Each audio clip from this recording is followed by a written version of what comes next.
Qu'est-ce qui fait qu'une légende est une légende? Le fait qu'elle soit terrifiante, son partage de bouche à oreille, ou simplement ses histoires folles. Le Québec a eu, elle aussi, ses histoires de fantômes, de monstres et d'histoires folles. J'ai décidé de raconter 5 d'entre elles. Numéro 5. Le Wendigo. Le Wendigo est une légende qui a la peau dure. Car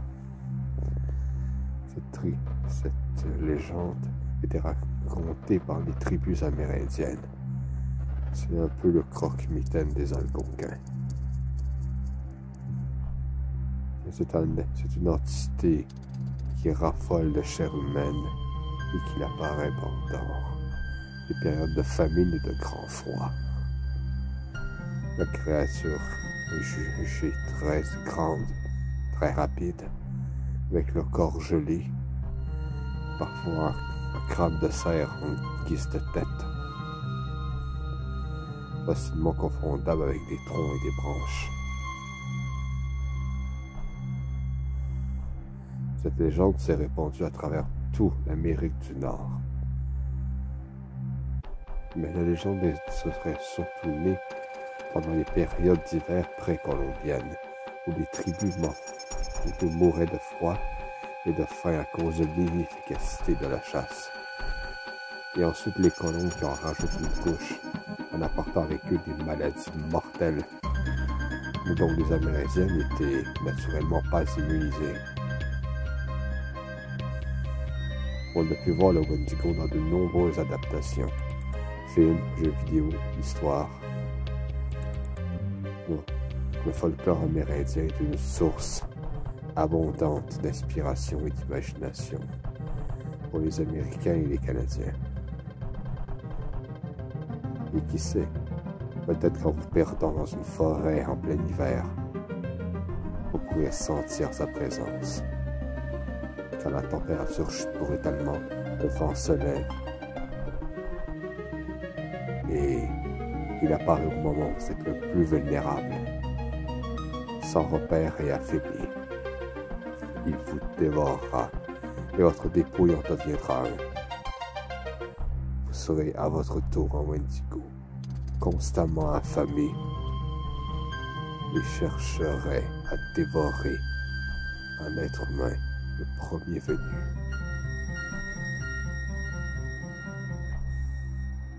Numéro 4. Toutes les légendes ne sont pas forcément effrayantes. Numéro 4. Le frère André. Le frère André est une des personnalités les plus connues de la province de Québec. C'était un religieux. La légende racontait que les gens avec de grandes blessures et des handicaps venaient le voir à l'oratoire Saint-Joseph, au sommet de Montréal. Ils venaient, le suppliaient, et d'un simple toucher, les gens guérissaient. On raconte même que certains sont allés jusqu'à faire le trajet sur les genoux, monter les hauts escaliers de l'oratoire, ne serait-ce que pour supplier le frère André de les guérir. Non, ça paraît incroyable. Et pourtant, dans quelques salles de l'oratoire, nous pouvons voir un nombre incalculable de béquilles et de cannes. Ce sont chacune des matériaux laissés par des personnes qui ont été guéries par le frère André. Une partie plus macabre de la légende raconte que des gens ont tenté de s'emparer de sa capacité, car le cœur lui a été retiré. Vandalisme, ou culte, ou simplement une simple profanation, on ne sait pas. La dépouille du frère André ainsi que son cœur sont toujours exposés à l'instant même à l'oratoire Saint-Joseph. Le cœur et le corps à part. Certains vont toujours aller voir le frère André, espérant que malgré son décès, son don de guérison est toujours là. Numéro 3. Le manteau noir. C'est une légende peu connue, mais que j'apprécie. Le manteau noir est une entité qui hante le quartier de Coteau-Rouge à Longueuil. Depuis environ 15 ans, des tas de personnes disent avoir vu une personne, un être, très grand, quand même assez mince, avec un long manteau noir, la plupart du temps d'un chapeau ou des fois d'un capuchon. Les gens parlent de lui comme d'un fantôme, comme un monstre, ou simplement un homme fou, en quête de vengeance.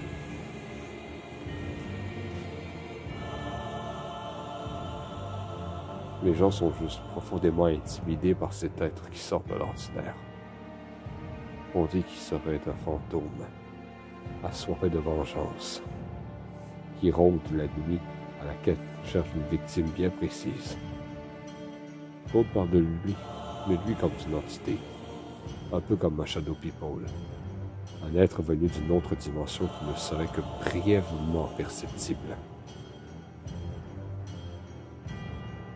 D'autres pensent que c'est juste un homme, dérangé, mais qui vous attaquerait pour un oui, pour un non. Légende peu connue, mais quand même intéressante, c'est de dire à quel point la perception des gens peut varier d'un à l'autre. Et depuis son apparition, Coteau-Rouge est parfois surnommé Couteau Rouge. Qui sait, peut-être que vous êtes une personne sur sa liste noire et qu'il attend patiemment le bon moment pour frapper.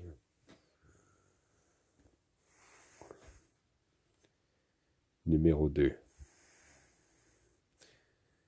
Les fantômes des planètes.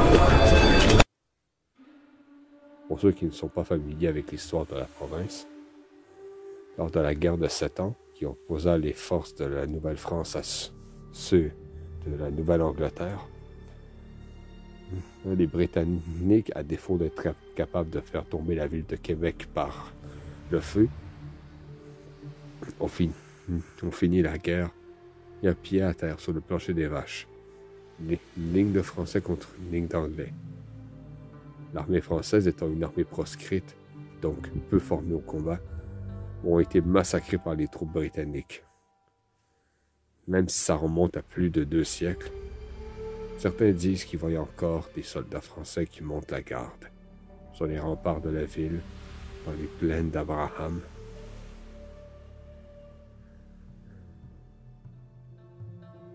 Scruter la nuit. Des témoignages un peu tirés par les cheveux. Et numéro 1. Une légende un peu tombée dans l'oubli, mais que ça fait longtemps qu'on radote. Numéro 1. La Pitoune. La légende de la Pitoune vient de l'époque où, à défaut de pouvoir transporter le bois par chariot ou par navire sur les petites mais longues rivières du Québec. Et la pratique de la Pitoune était de simplement faire circuler de larges souches de bois à travers toutes les rivières, un véritable labyrinthe d'eau douce à travers la province, d'un endroit à l'autre. Bois qui devait être servi pour construire des maisons ou autre chose. Et une poignée d'hommes était accompagnée forcément de ces souches de bois, sautant de bûche en bûche sur les rivières. Ils faisaient circuler le bois afin que ceci arrive à un bon port. Mais c'était un métier risqué, risqué de se perdre, de mourir noyé, d'hypothermie ou dévoré par les bêtes, comme les ours, les loups, ou simplement piétinés par des caribous, dont on aurait eu le malheur de manquer de respect. Eh bien, une légende raconte qu'un groupe qui pratiquait ce métier L'idée était au bord de l'hiver, largement perdus avec leurs souches de bois, aux portes de la mort. Ceux-ci conclurent un pacte avec le diable. Ils voulaient absolument rentrer chez eux, et en échange, le diable exigeant leur âme. Ils ont accepté sans hésitation. La légende dit que leur petite embarcation a littéralement volé dans les airs, avec eux à l'intérieur. Ils sont rentrés chez eux, dans le ciel, jusqu'à leur village, où ils ont retrouvé leurs femmes et leurs enfants. Mais le diable s'est saisi de leurs âmes. Et ont continué à vivre jusqu'à leur mort.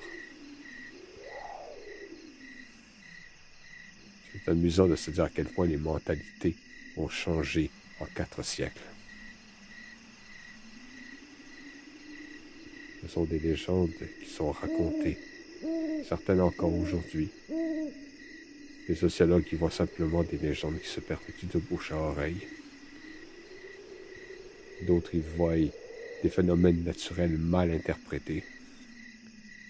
D'autres y croient vraiment à des fantômes, des monstres ou des faits extraordinaires.